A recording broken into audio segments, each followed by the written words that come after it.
Pessoal, meu nome é Juarez Cassiano de Lima Júnior, sou tecnólogo de irrigação e drenagem, formado pelo Instituto Federal do Iguatu. Atualmente sou doutorando em Engenharia Agrícola pela Universidade Federal do Ceará e vou agora apresentar um trabalho intitulado Evapotranspiração Potencial, a utilização dessa terminologia, um resumo crítico aqui na quinta semana de irrigação e drenagem. Começamos introduzindo, lembrando que a evapotranspiração representa a demanda hídrica da atmosfera, geralmente expressa em milímetros por intervalo de tempo, sendo a soma da evaporação e da transpiração, e que a quantificação desse fenômeno torna possível o conhecimento do consumo de água das plantas e, por consequência, a determinação da lâmina a ser irrigada. Um método direto para a obtenção da evapotranspiração parte da utilização de lisímetros, que geralmente são utilizados só em pesquisas, em instituições de ensino, e equações que podem ser utilizadas para sua estimativa, sendo a equação de Pema-Monti a equação padronizada e a mais conhecida para a estimativa da evapotranspiração de referência. O termo evapotranspiração potencial foi proposto por Charles Thornthwaite em 1948, após realizar pesquisas sobre a utilização da água em várias regiões dos Estados Unidos. A ETP, evapotranspiração potencial, é definida como a demanda de evaporação atmosférica máxima em condições ideais.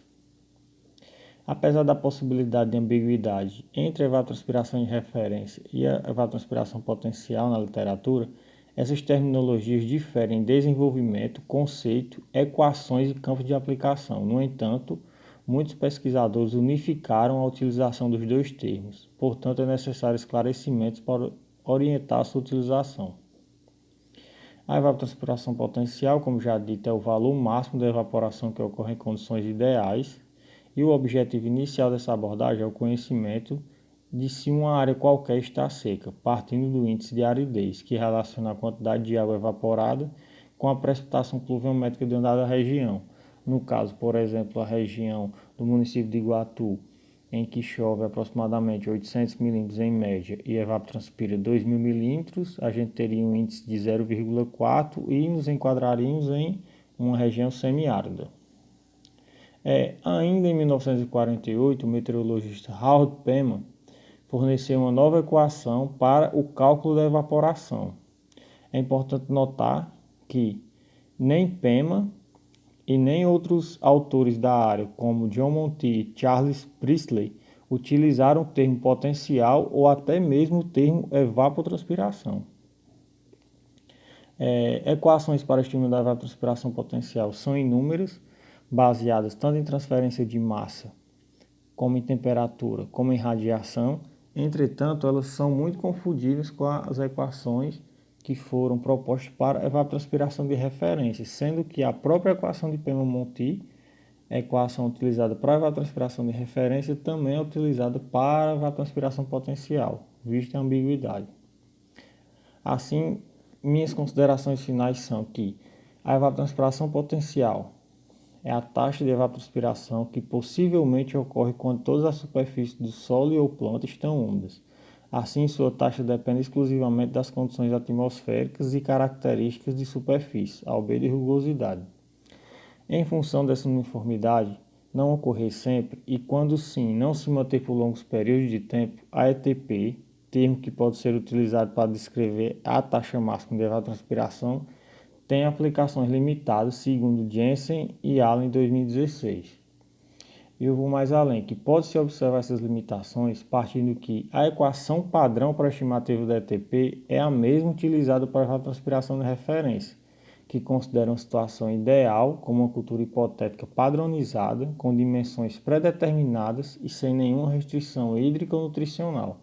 Ainda, por sua estimativa ser realizada somente com dados meteorológicos, o que a torna variável meteorológica, desprezando outros fatores naturais que sempre influenciaram na dinâmica da água na atmosfera e o solo.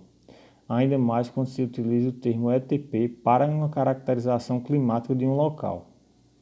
Em um solo exposto, por exemplo, com o passar do tempo após a chuva, à medida que a camada superficial vai secando, existe uma quebra da capilaridade, cessando o fluxo, de água ascendente.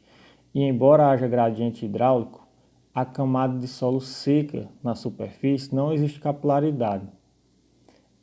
Caso existisse uma planta no local, o processo de transpiração continuaria, sobretudo, a superfície do solo estaria seca, indicando que, se estimarmos essas perdas de água somente com dados climáticos, iria ocorrer uma superestimativa.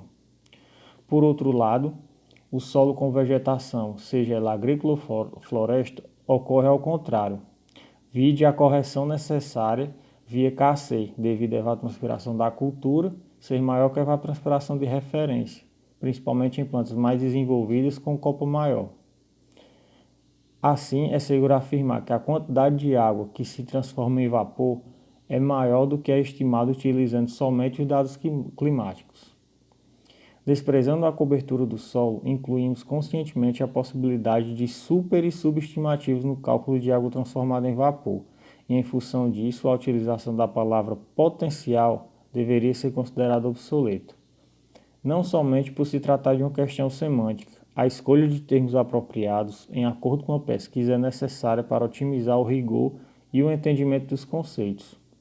A priori, poderíamos utilizar somente o termo evapotranspiração de referência, ou ainda uma nova terminologia que realmente representasse o que está sendo calculado e abordado, a máxima evapotranspiração calculável ou estimável.